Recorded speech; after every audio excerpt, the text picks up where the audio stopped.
little bit of the history of Juneteenth. June 19th, 1865, Major General Gordon Granger goes into Galveston, Texas. And there was a good article from the New York Times that dealt with how most Americans don't understand the history of Juneteenth. Now, this article came out in, it was about June of 2021 when this article came out. But one of the things that people don't seem to understand, and this is why one of the reasons why it's so hard for us to get any type of reparative justice, any type of reparations, okay, any substantial type of reparations, is because Americans are very ignorant of history, okay? Americans are very ignorant of history, regardless of race or ethnicity.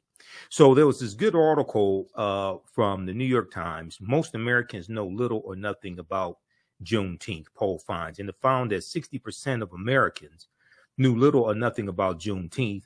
And I would argue that most of what they think they know is false, because Juneteenth was not the last day of slavery, okay? Because June 19th, 1865, when Major General Gordon Granger delivered General Order Number 3 in Galveston, Texas, and then he and his troops of almost 2,000 Union Negro soldiers go all throughout Texas to bring Texas back into the Union, okay, because Texas had seceded from the Union. Well, the 13th Amendment is what legally frees the slaves and what legally ends chattel slavery in this country. The 13th Amendment was not ratified until December 6, 1865, when Georgia ratified the 13th Amendment. Okay, the Emancipation Proclamation did not free the slaves. That's January 1st, 1863. And we, in the class, we look at it, and I tell people to go to archives.gov and read the Emancipation Proclamation, or go to loc.gov, Library of Congress website, and read the Emancipation Proclamation, because it specifically tells you that the territories that are in rebellion, those territories that belong to the Confederacy, those slaves would be free if those territories did not come back into the Union by January 1st, 1863. But it gives exceptions. It gives exceptions to the border states, Maryland, Missouri, Kentucky, and Delaware. They were allowed to keep their slaves. Okay. Maryland did not abolish slavery until November 1864. Okay. And that had to be put on the ballot. They had to vote on that. The Emancipation Proclamation did not free the slaves. So one of the things that we do in this class, from class number 1, is dispel a lot of myths that are out here dealing with history. Okay, if you read, this is an article that we look at in the class. The not quite free state, Maryland dragged its feet on emancipation during the Civil War. Now, this is from Washington Post, September 13th, 2013. Interestingly enough, September 13th is the day before September 14th, 1814, when Francis Scott Key wrote The Defense of Fort McHenry, which was a poem that became known as the Star Spangled Banner. And you see the video that I did dealing with the Black National Anthem and the Star Spangled Banner, how Francis Scott Key was a white supremacist slave owner who thought that African people were mentally inferior, and how the Star Spangled Banner, the whole song is a white supremacist song, not just the third stanza. Okay. But the vote was, the final vote was 30,174 in favor of freeing the slaves to 29,799 against. November 1st, 1864, Maryland slaves were declared free only a few months before Congress would approve the 13th Amendment abolishing slavery. Now, this is almost 2 years after the Emancipation Proclamation. So there's a lot of this history in mainstream media that I hear being repeated during Juneteenth, all this stuff that's just false. Now, Juneteenth is very important. It's very important that Juneteenth became a federal holiday. One, that's the only federal holiday that acknowledges slavery. Okay. You do have Emancipation Day, which is April 16th. Okay, but that's recognized not as much. That's largely celebrated in Washington, D.C. Why is April 16th significant? April 16th, 1862, that's when the Compensated Emancipation Act of 1862 was signed into law by President Abraham Lincoln. It passed Congress, passed the House, passed the Senate. It was a bill sponsored by an abolitionist, Senator Henry L. Tyler, out of Massachusetts. But this bill abolishes slavery in the District of Columbia, and slaveholders in the District of Columbia were paid reparations of up to $300 for each slave that they own. Okay. And as Tremaine Lee on MSNBC talked about Thursday, February 22nd, 2024 on Alex Wagner's show, and he has a podcast dealing with reparations on MSNBC, MSNBC's website, and dealing with podcasts. You had a few, maybe 5 or 6 African Americans who owned slaves because they bought family members out of slavery in the District of Columbia, and they collected on reparations also. Now, the slaves were never, those slaves that were freed were not given reparations. Read this article here from the, this is from Senate.gov. The Zen Education Project has one, but the one from Senate.gov has more information. Okay. Senate.gov is the official website of the U.S. Senate. Landmark legislation, the District of Columbia Compensated Emancipation Act. So I hear people misstate what happened. And I hear people say, I've been on panel discussions, and, you know, I've been on, you see me on Roland Martin Unfiltered on Fridays. I've been on, it's been over 3 years. I started October 20th, 2020, and been on almost every Friday since then. I hear people say, oh, slave owners were given reparations during slavery here in the U.S. The slaves weren't given anything. Okay. This only applied to the District of Columbia. This is why we have to do more research. And this is why a lot of this stuff floating out here dealing with reparations, don't take this the wrong way. A lot of this stuff, Senator Henry L. Wilson, I should say, Senator Henry Wilson, a lot of this stuff is not going to go anywhere. Because if you're seeking a legal remedy to a historical problem, then that would imply that you understand both law and history. And unfortunately, a lot of people pushing this stuff dealing with reparations don't understand either one. And I can listen to them and tell that. A lot of stuff is not going to go anywhere. They don't know how to make legal arguments.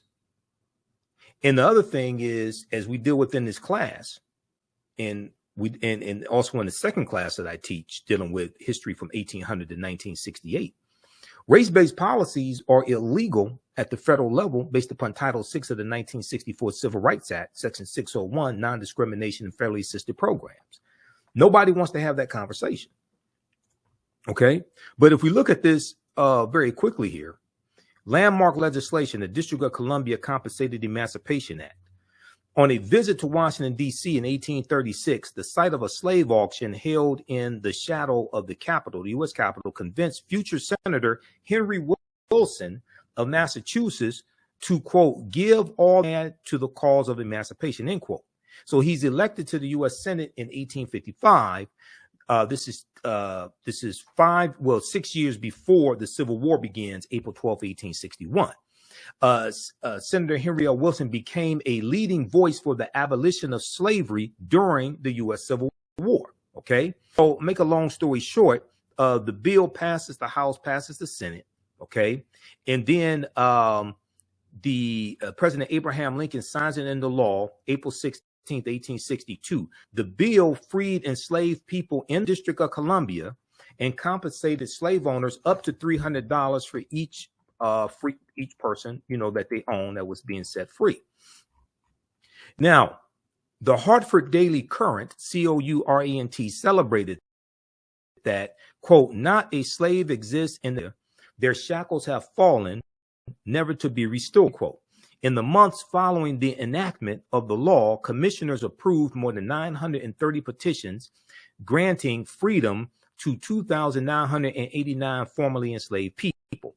DC Emancipation Day has been celebrated in the District of Columbia since 1862. Just 5 months later, September 1862, we know that was the preliminary Emancipation Proclamation, September 22nd, 1862. The Emancipation Proclamation was a military strategy that Lincoln used, and the purpose was to bring the South back into the Union. Okay.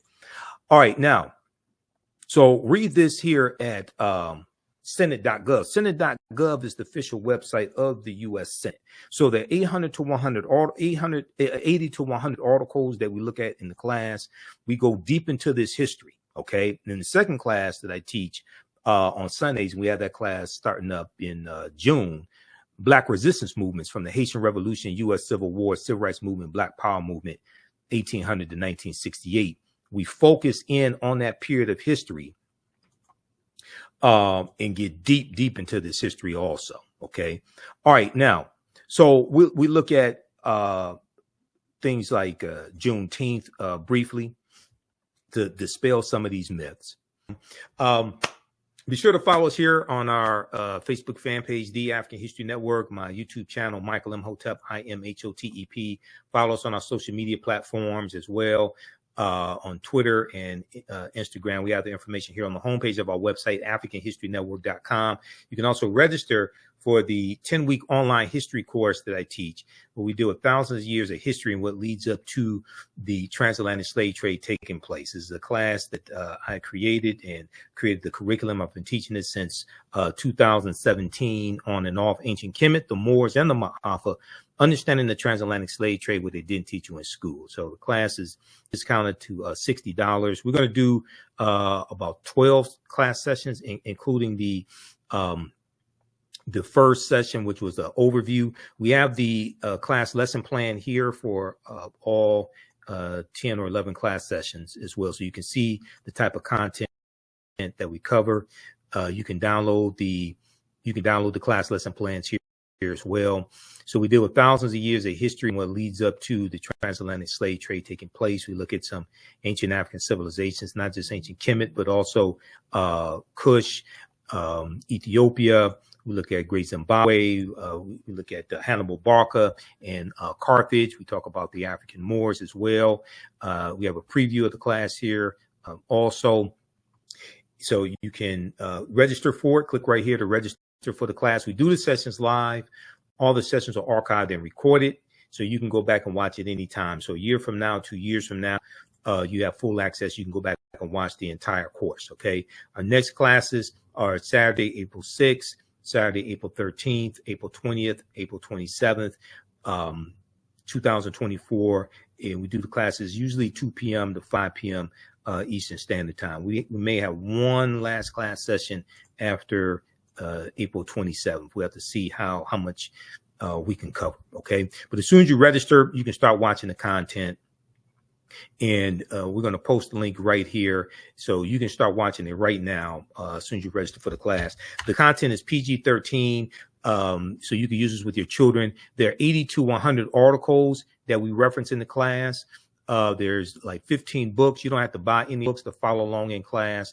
And we talk about this here in the lesson plan. Okay. We can't start studying our history in slavery. Even when we study the transatlantic slave trade, which is important, we can't start in 1619 or the 1440s.